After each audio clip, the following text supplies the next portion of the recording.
Shalom and welcome to Jerusalem Studio. Tensions between Russia and Western countries and international organizations such as the European Union over the war in Ukraine will certainly affect other issues on which there was up to now common ground between the parties. A case in point is the nuclear deal being essentially renegotiated in Vienna between Iran and the parties to the 2015 agreement. If Russia is now in a hostile stance towards the United States and its allies, it may tilt towards Iran regardless of the Islamic Republic's steady accumulation of enriched fissile material and ballistic missile arsenal. What is the outline of these emerging trends, and is Iran therefore a more dangerous threat than it was a month ago? To analyze this, we're joined from Washington, D.C. by retired Brigadier General Mark Kimmett, who is a former Assistant Secretary of State for Political Military Affairs. Thank you for joining us, General. Also joining us from New York City is Dr. Olli Heinonen, who is the former Deputy Director General of the International Atomic Energy Agency and a distinguished fellow at the Stimson Center in Washington, D.C. Thank you for joining us as well, sir. Thank you. Also with us in the studio is our TV7 editor-at-large and host of Watchmen Talk, TV7 Powers in Play, and so much more, Mr. Amir Oren. Thank you for joining us, Amir.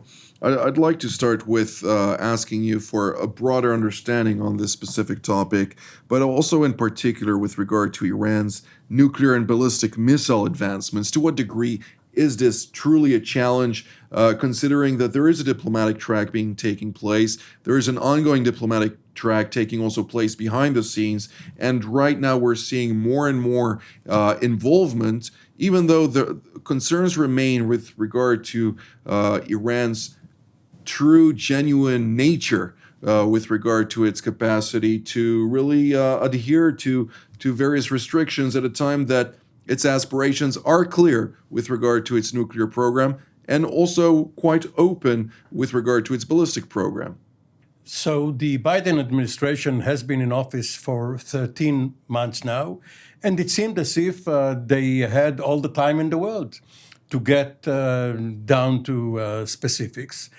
However, the negotiations in Vienna with Iran went on, and even though the American side already declared that time is running short and it can't go on forever, they didn't seem to be in a great hurry. And all of a sudden, just when it looked as if they are tying the very last loose ends in Vienna, Vladimir Putin invaded the Ukraine, and everything is now out of joint. We don't know whether Russia will change its position in Vienna and whether it will help or hurt Iran, whether the Iranians want to have an agreement, and if so, how they're trying to improve their position, and so on and so forth. And while we are looking at the nuclear file, the conventional arsenal, which the Iranians have been building, is getting bigger and bigger. They have almost 3,000 missiles of various sorts, ballistic, cruise, and others, which means that even had Israel or another country tried to take out the Iranian arsenal in a surprise attack, it is almost impossible to do it if you have so many missiles, so many launchers, hidden, fortified. And that means that they have a sort of deterrent, and perhaps they can really hurt or harm whoever they are going to launch their missiles into. Of course, you have to add to that their drones, their maritime activities, Yemen, Iraq, and so on. So yes, Iran is a very dangerous threat right now. Indeed, but before we dive into the capacity, let's discuss technicalities. Dr. Heinonen, if I may refer the next question to you. Observing the nuclear negotiations in Vienna has been a fluctuation from the start. It seems like the Iranians are still quite obstinate on their demands with regard to non-nuclear related activities, but they're also very keen on having the International Atomic Energy Agency relinquish or any outstanding issues that were being investigated. To what degree, from your perspective, do you see the current situation progressing, or are we at a stage where the last few miles before crossing the finish line, the Iranians may alter and change their position altogether? The political situation is currently very complicated because of this turmoil in Ukraine. In my view, the negotiators should perhaps take a pause and not to rush any quick temporary solution in accomplishing the last miles of the negotiation. Take a pause, let the dust settle down for a week or two and perhaps more. There is no fundamental change in Iran's nuclear program in those 2-3 weeks which would block such an activity, and it might be beneficial for the whole process. Indeed. General Kimmett, I'd like to hear from your perspective. You've covered the Middle East for many years. You have quite the CV when it comes also to the challenges posed to U.S. partners and allies in the region. To what degree do you see the Iranian arsenal and its seeming or apparent aspiration of developing a nuclear threshold capacity, at least, as a challenge for the United States and, again, for its allies and partners in the region? Well, what I'm most concerned about is, as there is an impression throughout the region that the Americans are leaving the region, I'm a little bit concerned that our allies may have been a little bit more concerned than they have been in the past about whether the U.S. Will uphold any agreements that we have made regarding their defense and regarding our ability to provide a deterrence force there. So I think we've got to continue to focus on and make very clear the triad, for lack of a better term, of Iranian interference in the region.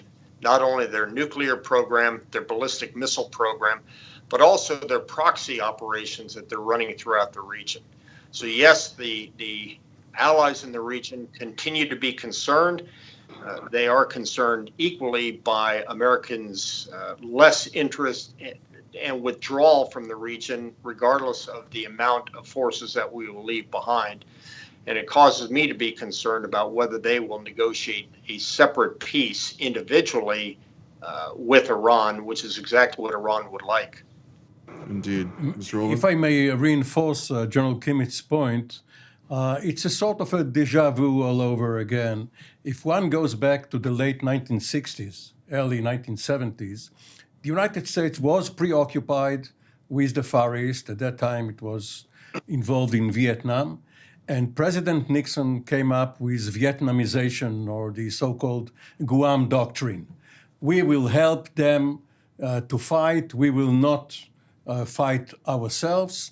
And in the Middle East, the British were living. And there was a vacuum until the United States, which was reluctant to fill in for the British, until the United States had no other choice and came in first. The value at that time was that there was a United States to back up Britain. Now there is no other United States to back up the Americans as they are leaving. So it's a very dangerous period, and the Russians right now are much more proactive than they were at that time. Indeed, Dr. Heinonen, when we're looking at the Russian dynamic within those negotiations on the nuclear dimension of Iran, obviously right now under a stringent sanctions regime from the United States, Europe, Japan, and other countries around the world, it bears to question to what degree would they actually comply to those same countries who are imposing sanctions against them with regard to sanctions imposed against Iran. Is there here any leverage left when we're talking about the nuclear negotiations at this stage, and also bringing into the picture the vast arsenal the Iranians have in their possession of ballistic missiles and other sophisticated weaponry? Well, these questions need to be answered. There is no way out. The IAEA reports are delayed, as we see, and one of the reasons is, again, that Iran is very reluctant to answer the questions raised by the IAEA. But as a matter of fact, those files cannot be closed before the IAEA gets proper answers, since the question is about possible undeclared nuclear material and activities in Iran.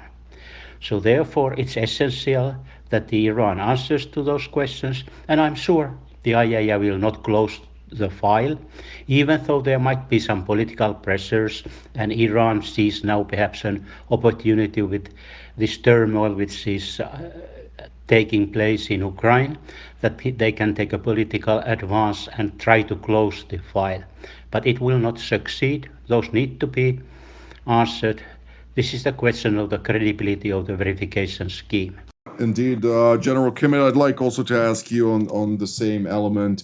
To what degree is the, not necessarily Biden administration, but the defense establishment in the United States concerned with regard to this current dimension, with the rules-based order being brought into question, with various actors trying to challenge the American capacity to withstand the variables on the ground in the Middle East in particular, within the context, of course, of strategic competition? Well, I think we're seeing right now with the situation in Ukraine that the United States has got their hands full, whether it's the Ukraine situation with NATO, whether it's the pivot to China, or whether it's the continuing challenges in the Middle East. It's clear this administration better be able to juggle with more than one hand. The one thing that I think the defense establishment is more concerned about as we watch whatever will be agreed upon is the program for verification and enforcement for any deal that is made. While it's nice to have words on paper, if there's no way to either verify compliance or compel through actions should verification be violated, I think that's what the defense establishment is most concerned about, because that will probably lead to more challenges to this, whatever agreement will come about, than anything else. Mr. Oren? Well, the argument has been made, and I want to refer this issue to General Kimmett, that Ukraine made a fatal error in 1994 when it gave up its nuclear arsenal, whatever remained from the Soviet Union. At the same time, of course, Belarus and Kazakhstan also had many nuclear warheads or missiles and other facilities. To my mind, it's a false parallel because it was controlled from Moscow by Russian generals. It wasn't really usable by the Ukrainians, and so a few years after Chernobyl, it didn't make sense for them. They couldn't control or maintain or use this nuclear arsenal, which fell into their hands. And the Clinton-Yeltsin relationship and the non-Lugar legislation made sure that all of these nuclear and also biological and chemical remains from the Soviet Union be taken care of. But I'm interested in hearing your view, General, on whether Iran can use it as a pretext, saying, well, we saw the Ukrainian example, we are not going to give up what we have done up to now. General Kimmett? Well, I think the Russians will certainly try to make that argument, whether there has any basis of logic or basis in truth in that argument. But it is true that it is much more difficult to deal with a country that does have a nuclear capability than one that doesn't. I think all we've got to do is look at our struggled relationship with North Korea and realize that if it wasn't for those nuclear weapons, that North Korea would be an insignificant challenge to either the continent, peninsula, or the region. So the Russians can make whatever argument they want. The Iranians can make whatever argument they want. But the fact remains is I don't think that argument is going to change one bit the posture that Iran has in these negotiations. Dr. Heinonen, your take on this? When Soviet Union collapsed in 1991, I was actually involved in these first attempts to help Ukraine in meeting its safeguards obligations and look what to do with the nuclear materials which were in Ukraine. Certainly the arsenal of Ukraine was very large and very difficult to maintain, and they probably didn't have every expertise what was needed, but they had a lot of manufacturing capabilities, particularly in the industrial establishments in the eastern Ukraine. They could have, now looking in hindsight, perhaps maintained a small nuclear arsenal using the talents and capabilities which they had in the country, but certainly not with hundreds or thousands of nuclear warheads. So to that sense, the decision was right. Current threat by the Russia of possible use of nuclear weapons in the case of conflict is alarming. This is unacceptable in my view from a permanent five who should be the guardians of nuclear non-proliferation. Certainly this will put other countries like Iran or North Korea to consider their own nuclear capabilities, at which possible level they want to maintain it. And I think that as a result of that, it will be very, very difficult to get Iran to cease uranium enrichment activities with the longer term.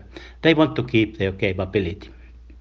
Indeed. Mr. Oren, I'd like also to hear your take on this specifically, but beyond this issue, if the Iranians demand for guarantees from the United States in particular, which holds all the cards when we're talking about international sanctions actually biting at the Iranian economy from a global perspective, this is not something the Americans are able to grant the Iranians, since within, from a constitution perspective, but also from a perspective of the Congress demanding oversight, there are many contrasting aspects in this issue.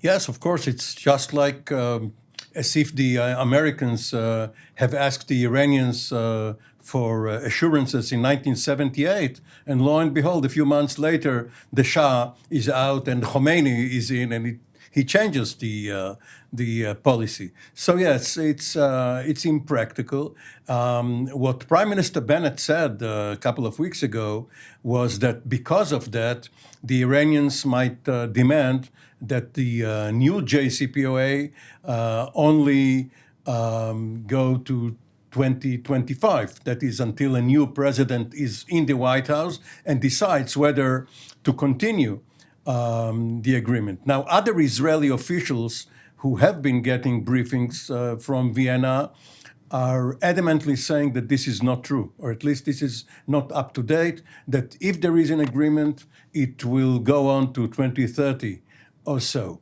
But one of the questions is, what is the strategic array of forces going to be? What sort of a new alignment are we going to see following the Russia-Ukraine war? Is the new Russia, the new aggressive Russia, going to ally itself with Turkey or against Turkey? With Iran, against whom? How is China going to fit in?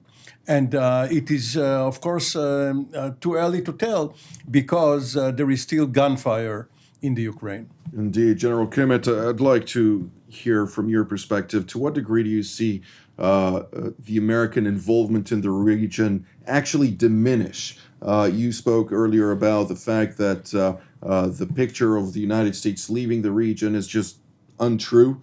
Do you see an increase of involvement in light of latest developments? Well, I think we've got to understand the difference between perception and reality. The fact remains is the U.S. will maintain a significant capability within the region. land, air, and sea. And it is also certainly the case that the United States can bring forces in and does bring forces in and sends them home as the situation dictates. But that is not the perception. The perception has taken hold in the region that America is serious about the pivot to China, and so the attention will be pushed over in that direction. And now with the situation in Ukraine, I think you're going to see a lot of people believe that the second most important focus should be Europe, NATO. So while I think the United States can juggle with both hands and handle all these crises simultaneously, there will be a belief in the region that the United States will probably see the Middle East as the third priority and not the first priority as it has been for so many years. Listen, I would like to add one other point on the length of the JCPOA. It's been very clear that the Iranians don't want to get tripped up as they were with President Trump. They want to see something more long-lasting than the period of one president, particularly if that next president could be President Trump again. So they will push for a treaty obligation on the part of the United States for adherence to the JCPOA. And I think it is problematic at this point if a treaty could get the required votes inside of the United States Congress in order to be able to have an agreement go beyond the tenure of any president. What is the viability, in your understanding of the current situation in Congress and in the Senate, for that matter, with regard to support of such a treaty? Treaties are often very, very difficult, usually very difficult. Again, I don't think with the bipartisan relationships inside the Congress right now that they can pass a budget, much less pass an issue of significant national security. There will be people that look to the agreement as it stands and as it's written on paper and say that the Biden administration did not negotiate the best deal possible. Others will say any deal is better than no deal. But I think it comes down to counting the votes on your fingers. And I just don't think at this point that the United States Congress will provide sufficient votes for this thing to become an official treaty obligation. The House doesn't count in ratification. It's only the Senate constitutionally. Correct.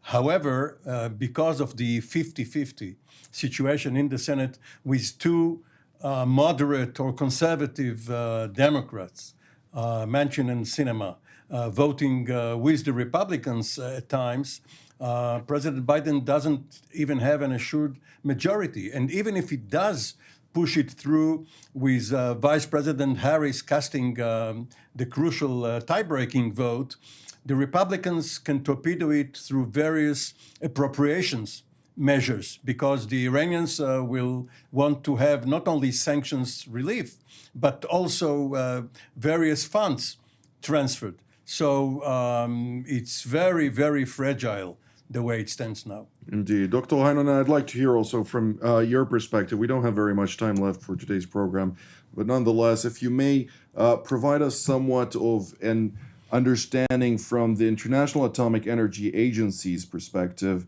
to what degree is it able to guarantee with the current agreement at play being deliberated in Vienna that Iran does not indeed pursue weapon dimensions to its nuclear program?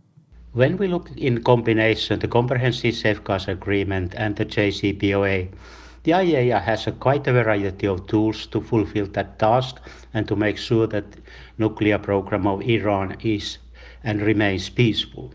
However, we have this history. Nuclear weapons development until 2003. We don't know what has continued since then. Enrichment program is much more advanced compared what it was a couple of years ago. So I think that with current provisions of the JCPOA, this is not quite possible to provide high assurances on the absence of undeclared nuclear material and activities in Iran. The agreement needs to be fixed to meet that goal. Indeed. General Kimmett, roughly 1 minute and 20 seconds. To what degree do you see the current state of play developing in the right direction, whatever that may mean. Do you think that an agreement is feasible at this stage? I do not think an agreement is feasible unless there's stronger verification and compliance measures put in. And second, would note that to approve a treaty, it takes a 2/3 vote in the United States Senate. It's not one of simple majority. So if the Iranians insist on a treaty to indemnify themselves between administrations, I don't think that that's going to come across, even if there are strong verification and compliance measures, which I think we all know there will not be. Indeed. 2/3, 67 seats, if I'm not mistaken, Mr. Owen? Yes, there's no chance, as General Kimmett points out, no chance even under other circumstances, which is why President Obama didn't make the JCPOA deal an agreement, let alone a treaty. The question, as we are speaking now, is, has Kiev killed Vienna, or has it pushed it into a coma? And perhaps come April, we will know the answer for that. Indeed. Well, this is all the time that we have for today, so I'd like to thank Dr. Heinonen, General Kimmett, as well as Mr. Oren, and I'd like to thank our viewers as well, and we will see you next time.